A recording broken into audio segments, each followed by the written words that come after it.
ఆంధ్రప్రదేశ్లో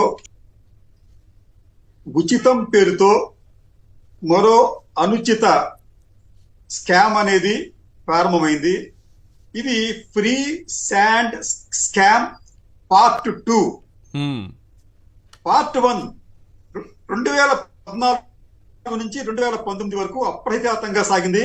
ఆ పార్ట్ 1లో ఇసుక రూపంలో 10,000 కోట్ల రూపాయలు అక్రమంగా ఆర్జించారు అని మనం చెప్పడం కాదండి. ప్రముఖ పర్యావరణవేత్త, రామన్ మెగసెసే అవార్డు గ్రహీత, వాటర్ మెన్ ఆఫ్ ఇండియాగా పేరు పొందిన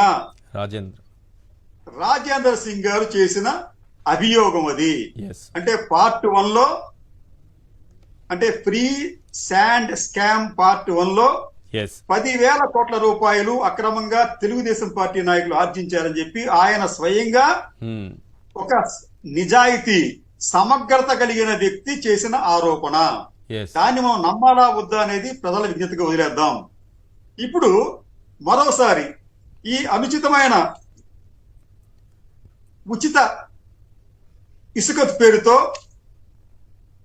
పార్ట్ 2 ప్రారంభమైనట్లుగా కనిపిస్తోందండి.